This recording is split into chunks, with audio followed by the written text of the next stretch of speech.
Concept explanation के बाद अब हम जर्नल एंट्रीज पास करेंगे स्ट्रेट लाइन मेथड में। स्ट्रेट लाइन मेथड में कौन कौन सी जर्नल एंट्रीज पास होती हैं और किस तरह एंट्री पास करनी है वो अब यहां पर हम एक्सप्लेन करेंगे। पहले सारी जर्नल एंट्रीज आपको एक्सप्लेन करेंगे कि किस तरह जर्नल एंट्रीज पास करनी है और उसी पे हम एक प्रैक्टिकल क्वेश्चन भी करके दिखाएंगे जर्नल एंट्रीज का। फिर नेक्स्ट वीडियो में हम बाकी के प्रैक्टिकल क्वेश्चन सॉल्व करके दिखाएंगे ऑफ स्ट्रेट लाइन मेथड। तो चलिए स्टार्ट करते हैं स्ट्रेट लाइन मेथड की जर्नल एंट्रीज। तो देखिए स्ट्रेट लाइन मेथड में जर्नल एंट्रीज हमें पास करनी है। तो सबसे पहले मशीन खरीदी जाएगी, फिर डेप्रिसिएशन चार्ज होगा, फिर सेल होगी। सेल जब मशीन को सेल किया जाएगा तो प्रॉफिट होगा या लॉस होगा। तो हमें ओवरऑल 5 एंट्रीज मिल गई, परचेज की, फिर आपका डेप्रिसिएशन चार्ज करने की, फिर सेल की, जो मशीन को सेल किया जाएगा, फिर प्रॉफिट होगा या लॉस। तो ओवरऑल 5 एंट्रीज हो गई स्ट्रेट लाइन मेथड में। तो चलिए पांचों एंट्री को देखते हैं।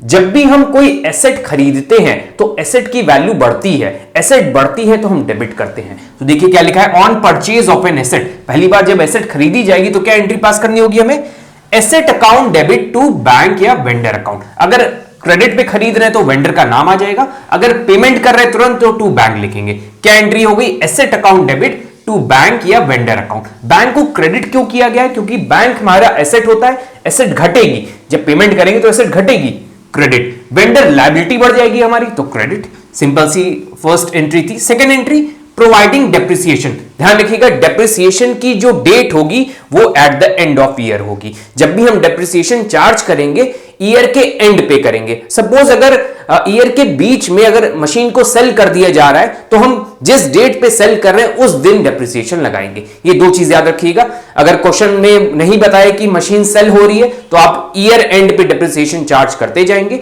अगर बोला है कि बीच में अकाउंटिंग ईयर के बीच में एसेट को सेल कर दिया गया तो उस दिन तक का डेप्रिसिएशन उस डेट पे लगाएंगे जिस दिन मशीन को सेल किया गया। तो ये दो चीज याद रखिएगा। एंट्री फॉर प्रोवाइडिंग डेप्रिसिएशन, जब हम डेप्रिसिएशन चार्ज करेंगे तो मेरा एक्सपेंस है ना depreciation, expenses and losses are debited, depreciation account debit. और इस डेप्रिसिएशन को चार्ज करने की वजह से मेरी एसेट की वैल्यू डिक्रीज होगी, एसेट डिक्रीज होगी तो टू एसेट अकाउंट। तो ये ध्यान रखिएगा at the end of year for entry for providing depreciation. Next on sale of asset. अब हम एसेट को सेल कर रहे हैं, जिस डेट पे सेल करेंगे वो डेट लिखनी होगी और सेलिंग की एंट्री। इसी की ऑपोजिट एंट्री हो जाएगी सेल की। सेल करेंगे तो हमारे पास कैश या बैंक पैसा आएगा, एसेट बढ़ेगी डेबिट, और एसेट जा रही है घटेगी। जो भी मशीन या कोई भी चीज हमने एसेट को माना हो तो टू एसेट अकाउंट क्रेडिट कर देंगे। इसी की ऑपोजिट एंट्री है ये। नाउ नेक्स्ट एंट्री, अगर हमने जब गुड्स एसेट को जब हमने सेल किया तो प्रॉफिट होगा या लॉस होगा। प्रॉफिट होगा तो क्या एंट्री होगी, लॉस होगा तो क्या एंट्री होगी, दोनों देखते हैं। अगर लॉस होता है, मेरा लॉस है तो प्रॉफिट एंड लॉस अकाउंट में जाएगा। प्रॉफिट एंड लॉस अकाउंट में लॉस होता है तो डेबिट लिखते हैं, प्रॉफिट एंड लॉस अकाउंट या statement of profit and loss account debit. ये वाला लाइन वर्ड कब लिखना होगा, statement of profit and loss account जब कंपनी होगी। अगर बोला है कि एक्स लिमिटेड ने मशीन सेल की तो लिमिटेड कंपनी के लिए यूज होता है, तो कंपनी वाले केस में आप ये वर्ड यूज करेंगे। अगर फर्म है तो आप सिर्फ profit and loss account use करेंगे, क्योंकि कंपनी जो है statement of profit and loss account बनाती है, वो प्रॉफिट एंड लॉस अकाउंट नहीं बनाती। तो इजी सी एंट्री है, एसेट जा रही है तो घट गई तो क्रेडिट। अगर प्रॉफिट होगा तो प्रॉफिट एंड लॉस अकाउंट में क्रेडिट और एसेट को डेबिट कर देंगे। तो ये तो हो गई ओवरऑल 5 एंट्रीज। अब इसी पे एक प्रैक्टिकल क्वेश्चन करते हैं। क्वेश्चन करेंगे जो सिर्फ जर्नल एंट्रीज पास करने के लिए बोलेगा। इसमें अकाउंट भी, लेजर अकाउंट भी बनाए जाते हैं, वो हम नेक्स्ट वीडियो में नेक्स्ट प्रैक्टिकल क्वेश्चन जब करेंगे तो उसमें प्रैक्टिकल क्वेश्चन में आपको हम अकाउंट बना के दिखाएंगे कैसे अकाउंट बनाना है। अभी हम सिर्फ जर्नल एंट्रीज आपको दिखा रहे हैं कि कैसे की जाएगी। तो क्वेश्चन है, on 1 April 2014 a machinery costing 1 lakh was purchased. एक मशीन खरीदी गई है 1 अप्रैल 2014 को जिसकी वैल्यू है 1 लाख।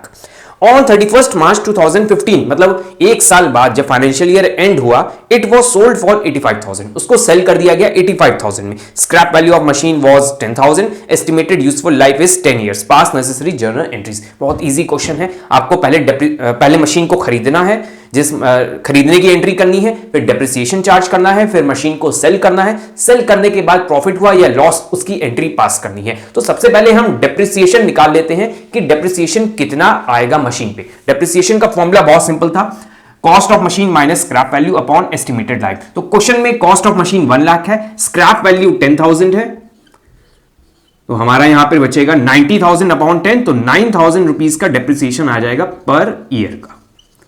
चलिए जर्नल एंट्रीज पास करते हैं। तो जर्नल एंट्रीज में सबसे पहली एंट्री क्या पास होगी, एसेट को परचेज करने की, और कैश में परचेज कर रहे हैं बैंक, तो एसेट परचेज करेंगे तो एसेट बढ़ेगी, machinery account debit, machinery account debit to bank account. Bank account क्यों लिख रहे हैं? क्योंकि यहां कोई क्रेडिटर का नाम नहीं लिखा है कि हमने क्रेडिट में परचेज की है, यहां कुछ नहीं लिखा है, तो हम मानेंगे कि कैश में परचेज किया गया है। तो अमाउंट है मशीनरी का 1 लाख रुपीस, 1 लाख अमाउंट,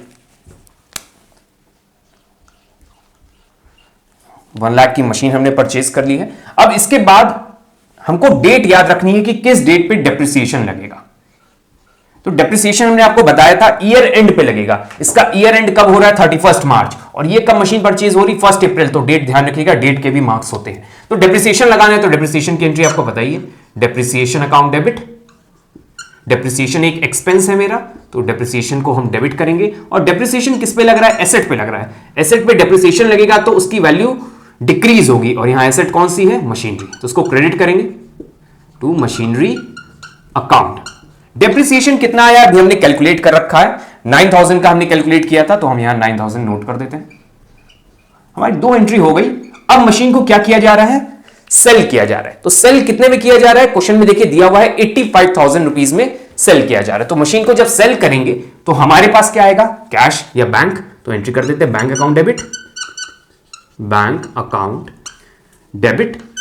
इसी की ऑपोजिट एंट्री होती है यहां पे, और मशीनरी चली जाएगी, एसेट डिक्रीज होगी तो credit to machinery account, to machinery account. तो कितने में सेल हो रही है? 85,000। तो हम यहां पे 85,000 नोट कर देते हैं।